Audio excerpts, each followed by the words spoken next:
اور سامنے جلسہ گاہ میں تشریف فرما میرے نہایت ہی بزرگ دوست احباب اور عزیز بچوں اور دور دراز سے سماعت فرمانے والی پردہ نشین خواتین ماؤں بہنوں، السلام علیکم ورحمۃ اللہ وبرکاتہ۔ میں آپ حضرات کے سامنے مختصر سے وقت کے لیے حاضر ہوا ہوں، لیکن یہ یقین بھی کرتا ہوں کہ آپ میری طرف متوجہ ہوں گے، تو انشاءاللہ زیادہ ٹائم نہ لیتے ہوئے چند ایک باتیں آپ حضرات کے سامنے عرض کرنی ہیں۔ مجھ سے پیش رو حاجی محمد عباس صاحب قبلہ آپ سے بہت اچھے ہی انداز میں خطاب فرما رہے تھے۔ انہوں نے بہت اچھی بات ایک کہی، جس ولی کامل کے عرس میں میں اور آپ یہاں پہ حاضر ہوئے ہیں کہ انہوں نے کسی جنگل میں بھیڑوں کا علاج کیا، پانی پہ دم کر کے دیا، تمام مال نشی بالکل شفا یاب ہو گیا۔ اور میں اپنی بات آپ سے کہنا چاہوں گا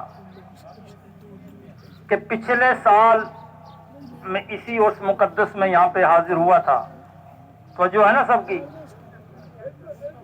میں آپ سے یہی گزارش کروں گا کہ میری بات کو دھیان سے سنیں گے تو انشاءاللہ جلدی ہی میں آپ سے رخصت ہو جاؤں گا۔ تو مجھے اپنی جسمانی بہت بڑی پرابلم تھی ایک، اللہ کرے اگر آپ کو بھی ہو تو اللہ شفا کر دے، اور جس کو نہیں ہے تو اللہ تعالیٰ اس کو کبھی کوئی جسمانی پرابلم نہ دے، ایمان پر سب کو قائم و دائم فرمائے۔ جو مجھے بچپن سے تھی اور مجھے یقین بھی نہیں تھا کہ میری کبھی یہ پرابلم دور ہوگی، لیکن الحمدللہ آج میں آپ حضرات کے سامنے اس بیماری سے بالکل صحت یاب ہو چکا ہوں۔ اور میں نے اسی دربار میں آ کے مفتی صاحب سے کہا تھا میرے لیے دعا کیجئے، تو الحمدللہ اسی دربار کے صدقے میں اللہ تبارک و تعالیٰ نے مجھے بالکل بیماری سے محفوظ فرما دیا۔ بیماری اور کوئی نہیں تھی، مجھے ایک آنکھ میں بچپن سے ہی پرابلم تھی، اور جس کی مجھے امید بھی نہیں تھی کبھی ٹھیک ہو گیا، الحمدللہ آج بالکل ٹھیک ہوں میں، میری آنکھ کی روشنی مجھے اللہ نے واپس کر دی ہے۔ تو ان درباروں میں آنا، ان کے وسیلے سے رب کی بارگاہ سے دعا کرنا، یہ بہت بڑی ایک کامیابی کی بات ہے۔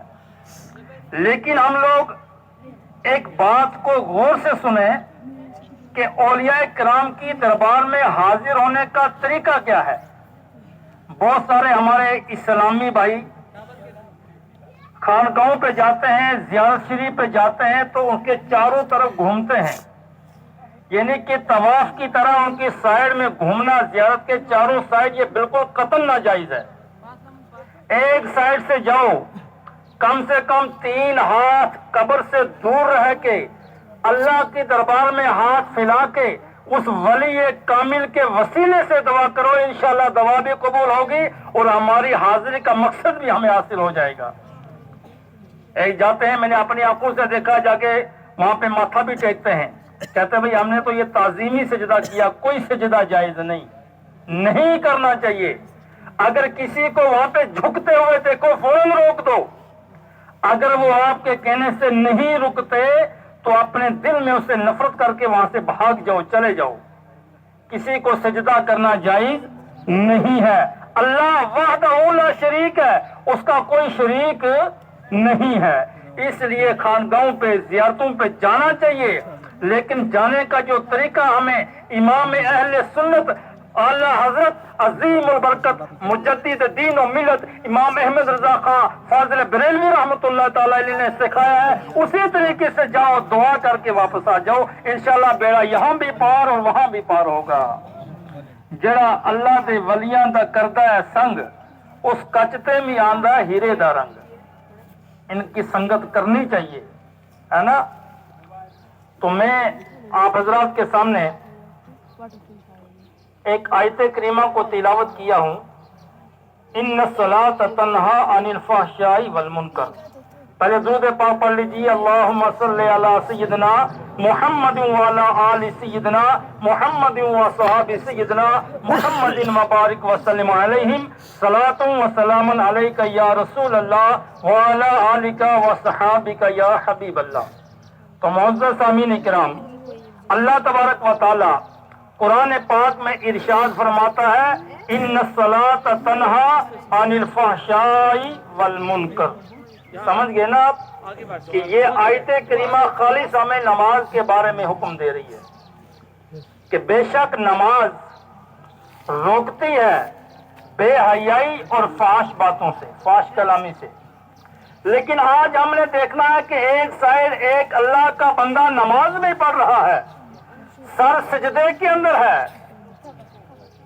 اور اللہ تبارک و تعالیٰ کے سامنے اپنے ہاتھوں کو باندھ کر بشکل قیام کھڑا بھی ہے، سبحان ربی اللہ کا نعرہ بھی سجدے میں دے رہا ہے، اللہ کی بڑائی بھی بول رہا ہے، اللہ تبارک و تعالیٰ کی حمد و ثنا بھی کر رہا ہے، لیکن نماز کے فوری بعد وہ ایسے الٹے الٹے کام کرتا ہے کہ شیطان بھی ان کاموں سے پناہ مانگتا ہے۔ اب آپ بتائیں کہ قصور کس کا ہے، نماز کا ہے یا نمازی کا ہے؟ کیوں کہ اللہ کا کلام تو فرماتا ہے کہ نماز روکتی ہے، لیکن یہاں تو اس کا الٹ نظر آ رہا ہے کہ نمازی نماز تو پڑھ رہا ہے لیکن رک نہیں رہا۔ یہ کیا ماجرا ہے؟ تو معزز سامعین کرام، پتہ چلا کہ نماز روکتی ہے۔ یہ زمین اور آسمان جھوٹے ہو سکتے ہیں، یہ کائنات جھوٹی ہو سکتی ہے، لیکن اللہ کا قرآن جھوٹا نہیں ہو سکتا۔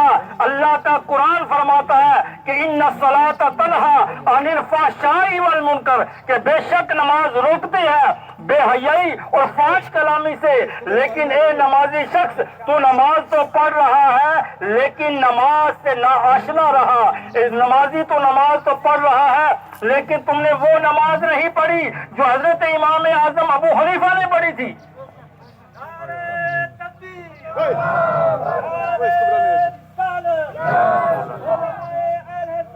زندہ باد ہم محمد کے غلام۔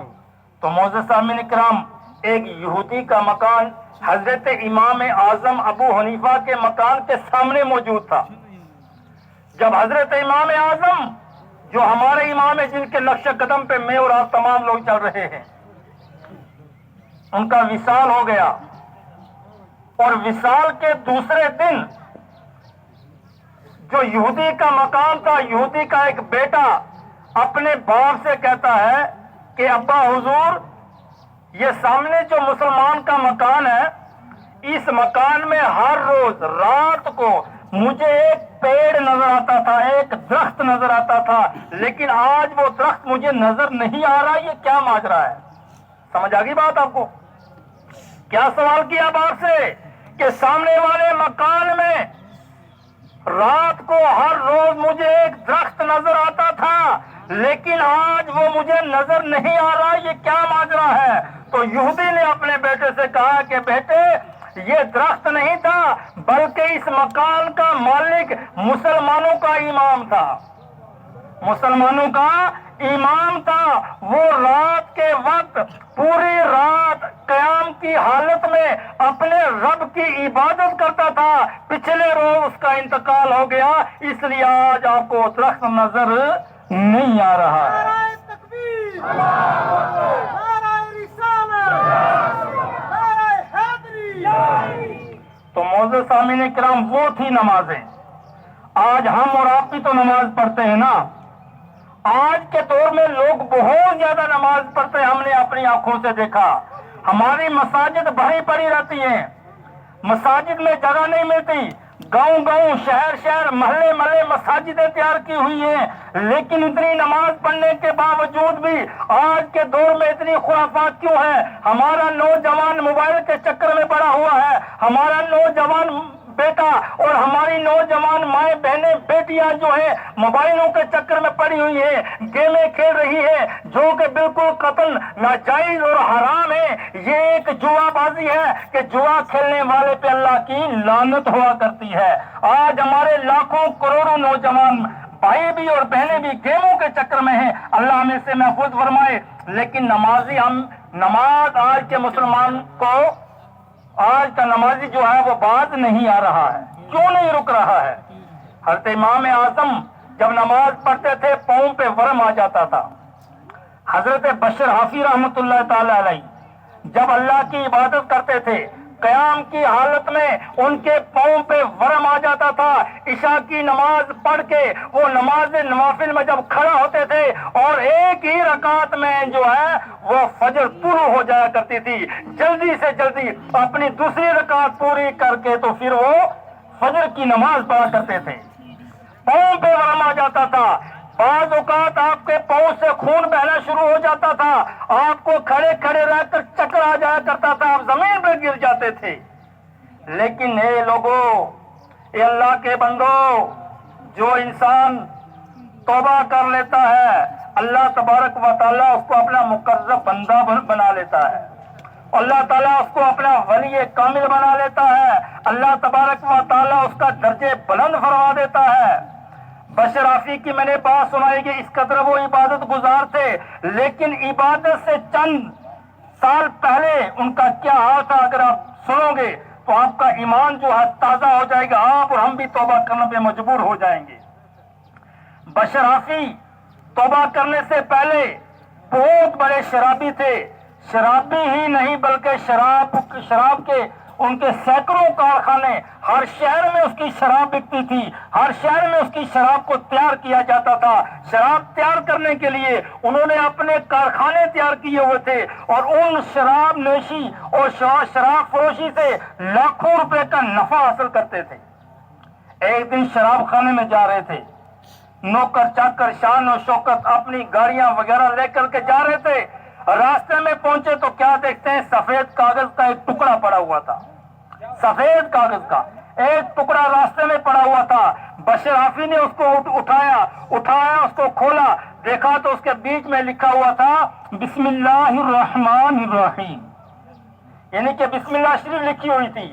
اب جب انہوں نے دیکھا، اس کو پڑھا، اس پر رب ذوالجلال والاکرام کا مقدس نام رحمان اور رحیم لکھا ہوا تھا. محبت سے چوما، اپنے سینے سے لگایا، دل میں خوف خدا آیا، کہا کہ اے اللہ، آج میرے ساتھ نوکر چاکر بھی ہیں، میں شان و شوکت کے ساتھ اپنے کارخانے کے اندر جا رہا ہوں، لیکن مالک تیرا نام تو بڑی عزت والا ہے، تیرا نام تو بڑی عظمت والا ہے، تیرا نام راستے میں پڑا ہوا ہے. اس کاغذ کے ٹکڑے کو اٹھایا، نوکر چوکر کو چھٹی کروا دی اور اپنے گھر گیا، اس کو صاف کیا، اس کو عطر لگایا، اس کو خوشبو لگائی. جب وہ خوشبو سے معطر ہو گیا، اس کو چوم کے اپنے مکان کے بلند اور بڑا مقام پہ رکھ دیا اور کہا کہ تیرا مقام وہ نہیں تھا، یہ تیرا مقام ہے. نعرہ تکبیر، نعرہ رسالت، حضرت اعلیٰ حضرت زندہ باد. اور جب یہ کہنا تھا تو رب ذوالجلال والاکرام نے فرمایا کہ